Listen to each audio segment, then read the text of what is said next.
اور ان کے بھائیوں نے برگلا لیا اپنے ماں باپ کو، اپنے باپ یعقوب علیہ السلام کو بہکا لیا، اے ہمارے ابو ہم یوسف کو اپنے ساتھ لے جاتے ہیں جنگل میں، ہمارے ساتھ کھائے گا پیے گا کھیلے گا دوڑے گا، آپ یوسف کو اپنے پاس رکھتے ہیں ہر وقت، ہمارے ساتھ بھی تو اس کو مار بھیجیے، ذرا سیر و تفریح کرے، چلے پھرے گھومے ٹہل کر دیکھے۔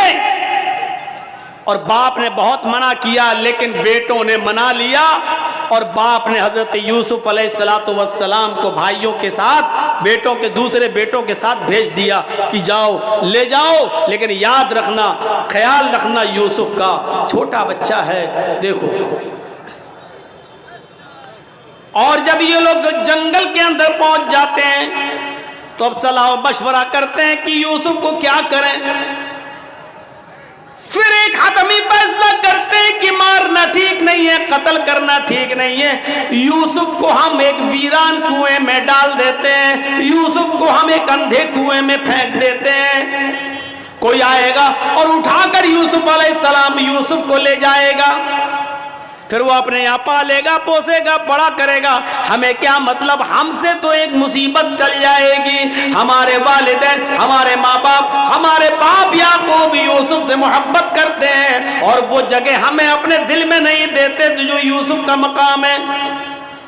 پھر ان لوگوں نے عزم مصمم کر لیا اور یوسف علیہ السلام کو ایک کنویں کے اندر پھینک دیا، کنویں میں ڈال دیا، اور روتے ہوئے اپنے گھر آتے ہیں، ایک یوسف علیہ السلام کی قمیض اتار لی، ان کا کرتا اتار لیا، اور ایک بکری کو ذبح کر کے بکری کا جھوٹا خون، بکری کا خون اس قمیض میں لگا کر لے آئے، اور جب اپنے گھر پہ آتے ہیں تو اپنے ابا سے کہتے ہیں، یعقوب علیہ السلام سے کہتے ہیں، یا ابانا، اے ہمارے ابو جان، انا ذهبنا نستبق وتركنا يوسف عند متاعنا فاكله الذئب، اے ابو جان ہم یوسف علیہ السلام کو لے گئے اور ہم کھیل کود میں لگ گئے، نستبق ہم کھیل کود میں لگ گئے، ہم دوڑ بھاگ میں لگ گئے، وَتَرَكْنَا يُوسُفَ عِنْدَ مَتَاعِنَا، اور یوسف کو اپنے سامان کے پاس چھوڑ دیا کہ تم اس کی دیکھ ریکھ کرنا، ہم لوگ ادھر ادھر کھیل کود میں لگ گئے، فَأَكَلَهُ الذِّئْبُ، بھیڑیا آیا اور بھیڑیا یوسف علیہ السلام کو کھا گیا، بھیڑیا آیا اور بھیڑیے نے یوسف کو پھاڑ دیا۔ اے ہمارے ابو، آپ ہماری بات پر ایمان کیوں لائیں گے، آپ ہماری بات کیوں مانیں گے، وَمَا أَنْتَ بِمُؤْمِنٍ لَنَا، آپ ہماری بات کیوں مانیں گے، وَلَوْ كُنَّا صَادِقِينَ، اگرچہ ہم سچے ہی کیوں نہ ہوں، ہم سچ بول رہے ہیں پھر بھی آپ کو ہماری بات کا یقین نہیں ہوگا۔ اپنے ماں باپ سے یہ بات کہہ دی یعقوب علیہ السلام سے۔ ادھر ایک قافلہ آیا، سنیے، ادھر ایک قافلہ آیا، اس کو پیاس لگی تو کنویں کے پاس چلا گیا، اس نے ڈول ڈالا، ڈول، اور اس یوسف علیہ السلام اس ڈول میں بیٹھ گئے، اس نے جب کھینچا تو ڈول بھاری لگا، اس نے جھانک کر دیکھا تو ایک چھوٹا بچہ پڑا ہوا ہے یوسف، اس نے قافلے والوں کو خوشخبری سنائی، یا بشرا ھذا غلام، اے قافلے والوں خوشخبری سنو، یہ تو ایک بچہ پڑا ہے، یہاں تو ایک لڑکا پڑا ہوا ہے، بچہ بڑا خوبصورت بچہ یہاں کنویں میں پڑا ہوا ہے، نکالا، مصر کے بازار میں لے گئے اور وہاں اس بچے کو بیچ دیا گیا۔ اور جانتے ہو اتنا خوبصورت بچہ یوسف علیہ السلام، جن کی خوبصورتی کا ذکر قرآن میں موجود، لیکن اس خوبصورت بچے کی قیمت بھی کیا لگی مصر کے بازار میں، جانتے ہو ان کو پیسہ چاہیے تھا، کہتے ہیں کہ کوئی چوری کا مال ہو یا ایسا کوئی مال ہو تو آدمی جلدی ہٹاتا ہے، کبھی کبھی 20,000 کا موبائل 2,000 میں دے کے چلا جاتا ہے کہ جلدی ہٹے، جلدی سے نکلے اور پکڑا جائے تو دوسرا پکڑا جائے، ہم نہ پکڑے جائیں۔ ایسی انہوں نے دیکھا کہ یہ یوسف ہمیں ملے تو جلدی سے ان کو ہٹا دیا جائے، اور مصر کے بازار میں جب بولی لگی تو جانتے ہو بہت کم قیمت میں ان کو بیچ دیا گیا۔ وَشَرَوْهُ بِثَمَنٍ بَخْسٍ دَرَاهِمَ مَعْدُودَةٍ۔ قرآن کے الفاظ دیکھو میرے بھائیوں، ان لوگوں نے چند سکوں میں یوسف کو بیچ دیا، چند ٹکوں میں، چند کھوٹے سکوں میں یوسف کو بیچ دیا۔ لو، یوسف علیہ السلام بادشاہ مصر کے مہمان بنے، دھیرے دھیرے بادشاہ مصر کے پاس پہنچے۔ بادشاہ مصر نے اپنی بیوی سے کہا یہ بچہ ہے، اس کی دیکھ ریکھ کرو، آگے چل کر ہو سکتا ہے کہ ہم اس کو بیٹا بنا لیں، دیکھو اس کی خدمت کرو، دیکھ بھال کرو۔ اور بادشاہ مصر کے گھر میں یوسف کی پرورش ہونے لگی، دھیرے دھیرے بڑے ہوتے گئے، اور ایک دن آیا کہ یوسف علیہ السلام اپنی جوانی کو پہنچ گئے۔ یہاں خوبصورتی اپنی قیامت برپا کر رہی تھی، اور یہاں یوسف علیہ السلام جوان ہو گئے، اور ادھر بادشاہ مصر کی بیوی کا دل ہچکولے لینے لگا۔ وہ اس غلام پر، یوسف علیہ السلام پر اندر ہی اندر دل و جان سے فریفتہ تھی، دل و جان سے قربان تھی۔ دھیرے دھیرے یہ چرچا مصر کی عورتوں میں ہونے لگا، اور مصر کی عورتیں، اور عورتوں میں کسی بات کا چرچا بہت جلدی ہوتا ہے۔ کوئی بھی بات ہو اگر آپ کو بہت جلدی پھیلانا ہو تو بس دو چار عورتوں میں پھیلا دو، شام تک ہوتے ہوتے پورے گاؤں میں آٹومیٹک پھیل جائے گی۔ یہ بات مصر کی عورتوں میں پھیل گئی۔ او بادشاہ کی بیوی، اوہو، اپنے غلام پہ مرتی ہے، اپنے غلام کو دل دے بیٹھی ہے، اپنے غلام کے ساتھ منہ کالا کرنا چاہ رہی ہے، اپنے غلام کے ساتھ یہ حرکت کرتی ہے۔ بادشاہ مصر کی بیوی کے چرچے جب مصر کی عورتوں میں ہونے لگے تو اس عورت نے، یعنی بادشاہ کی بیوی نے ساری عورتوں کو دعوت دے دی۔ غور کیجئے، ساری عورتوں کو دعوت دے دی، سب کے سامنے پھل رکھ دیے، سب کو چھریاں دے دی، اور جب وہ پھلوں کو کاٹنے لگی تو اس عورت نے بادشاہ مصر کی بیوی نے یوسف علیہ السلام سے کہا اے یوسف ان عورتوں کے سامنے سے گزر جاؤ۔ یوسف علیہ السلام ان عورتوں کے سامنے سے گزر رہے ہیں، اپنی مالکن کی بات ماننا پڑے گی۔ یوسف علیہ السلام اپنے مالک کی بیوی کی بات مانتے ہوئے ان عورتوں کے سامنے سے گزر رہے ہیں۔ جب ان عورتوں کے سامنے سے گزرے تو ان عورتوں نے جب یوسف علیہ السلام کو دیکھا، یوسف علیہ السلام کو دیکھا، قرآن کہتا ہے وہ پھل کاٹ رہی تھی، بجائے پھل کاٹنے کی وَقَطَّعْنَ أَيْدِيَهُنَّ، انہوں نے اپنی اپنی انگلیاں کاٹ ڈالی، انہوں نے اپنے اپنے انگلیوں پر چھریاں چلا لی، اپنی اپنی انگلیوں کو کاٹ ڈالا۔ اور جب یوسف پر نظر پڑی تو چیخ پڑی ما ھذا بشر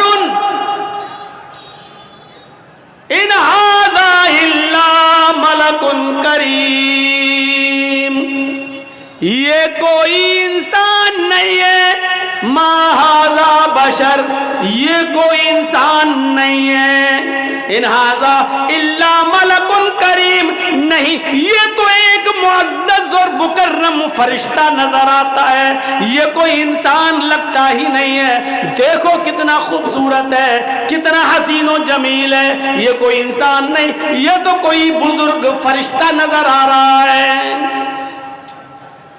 مطلب سمجھ رہے ہیں؟ ابھی صرف بادشاہ کی بیوی فریفتہ تھی یوسف پر، اب مصر کی ساری عورتوں نے دل دے بیٹھا یوسف۔ ہر عورت چاہنے لگی کہ یوسف ہمارے ہو جائیں، یوسف ہمارے ہو جائیں۔ ایک فتنہ کھڑا ہو گیا۔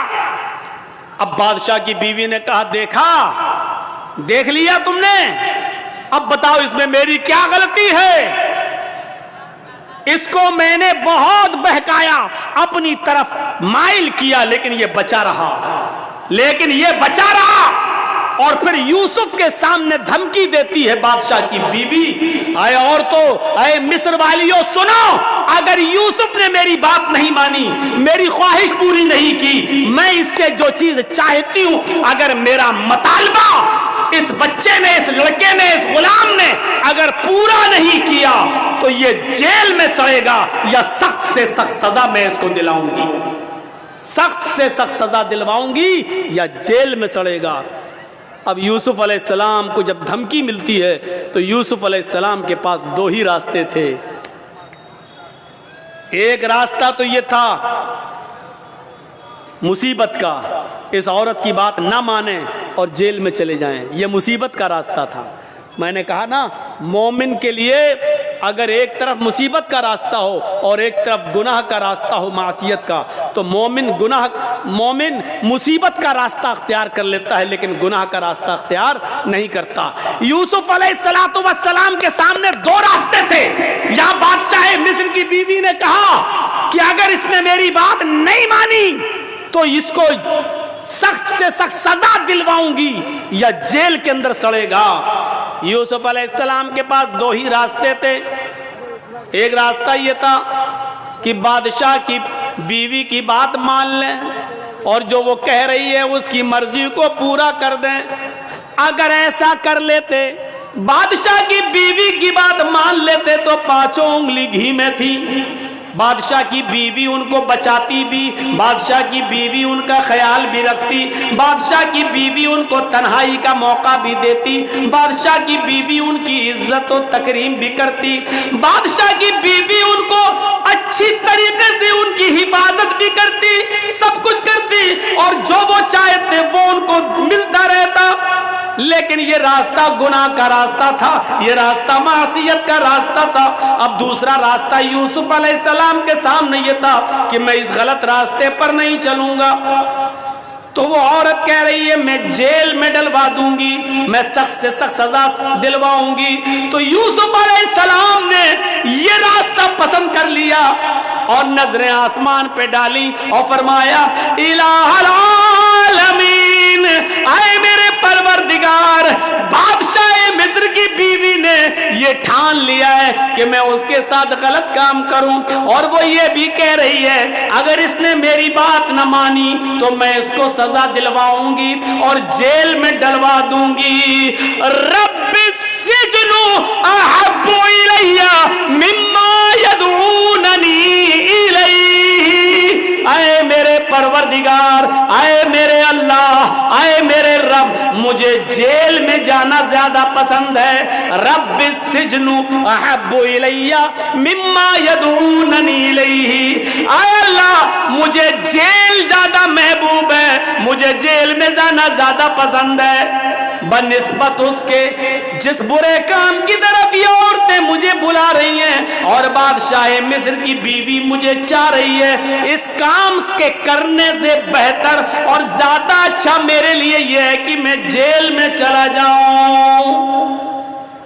وَإِلَّا تَصْرِفْ عَنِّي كَيْدَهُنَّ أَصْبُ إِلَيْهِنَّ، اے ہمارے پروردگار، اے ہمارے رب، اگر تو نے مجھے ان کی چالوں سے نہ بچایا، اے اللہ اگر تو نے مجھے ان کی چالوں سے میری حفاظت نہ کی۔ یہ عورت کی چالیں کتنی خطرناک ہوتی ہیں، آپ کو اپنے گھر میں پیار و محبت کے جال میں پھنسا کر بلا بھی لیں گی اور آپ کو پھنسوا بھی دیں گی، آپ کو پھنسوا بھی دیں گی۔ تو اسی لیے یوسف علیہ السلام کیا کہہ رہے ہیں، وَإِلَّا تَصْرِفْ عَنِّي كَيْدَهُنَّ، اے اللہ مجھے جیل جانا زیادہ محبوب ہے، زیادہ پسند ہے بنسبت اس کے جس برے کام کی طرف یہ مجھے بلا رہی ہیں۔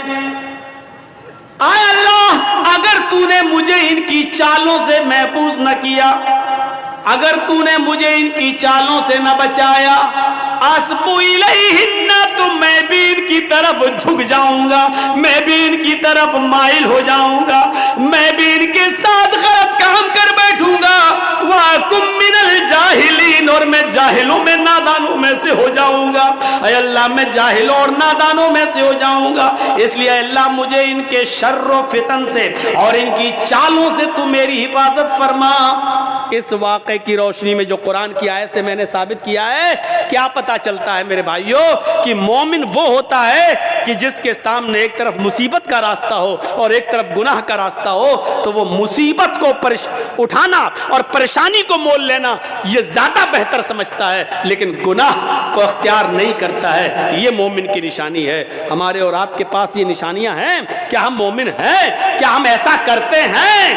اس لیے یاد رکھیے میرے ساتھیوں، گناہوں کی دلدل سے بچیے، گناہوں کی دلدل سے بچیے اور اللہ رب العالمین کو پکارتے رہیے، اپنے گناہوں کی توبہ اور معافی مانگتے رہیے کہ اللہ رب العالمین فرماتا ہے قُلْ يَا عِبَادِيَ الَّذِينَ اسْرَفُوا عَلَىٰ أَنفُسِهِمْ لَا تَقْنَطُوا مِن رَحْمَتِ اللَّهِ۔ اے محمد صلی اللہ علیہ وسلم میرے بندوں سے کہہ دو یا عبادی الذین اسرفوا علی انفسہم، اے اللہ کے بندو اگر تم نے گناہ کر کے، اگر تم نے ظلم کر کے، اگر تم نے عیاریوں مکاریاں کر کے گناہ کر ڈالے اور زمین و آسمان بھی بھر لیے، اپنی جانوں پر تم نے ظلم کیا، اپنی جانوں پر تم نے ظلم کیا ہے اور تم حد سے آگے بڑھ چکے ہو، لا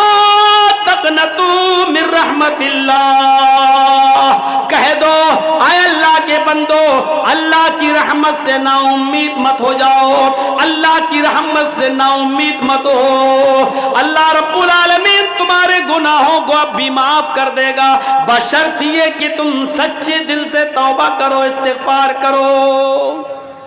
میرے بھائیوں یاد رکھیے گا، میں نے خطبہ مسنونہ کے بعد جو آیت پڑھی ہے وہ اسی سے متعلق ہے، توبہ اور استغفار سے۔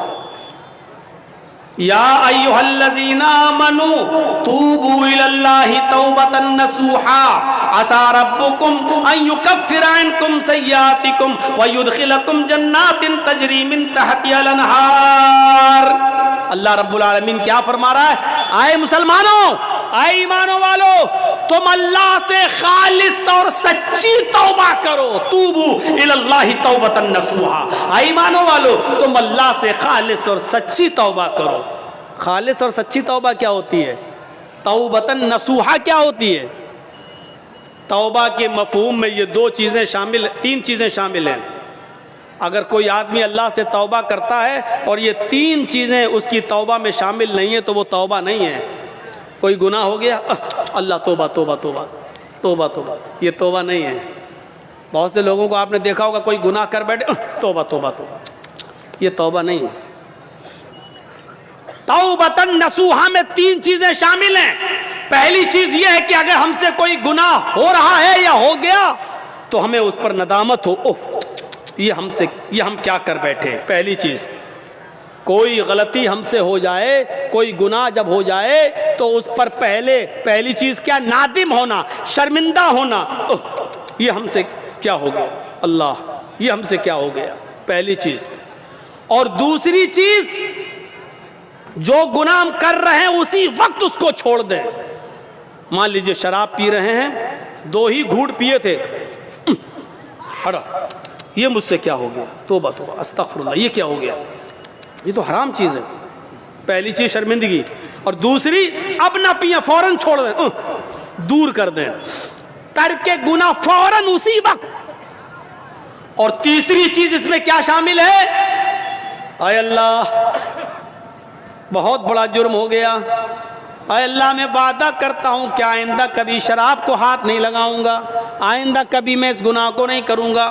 یہ 3 چیزیں سمجھ لیا نا؟ پہلی چیز شرمندگی ہو، اللہ یہ مجھ سے کیا ہو گیا۔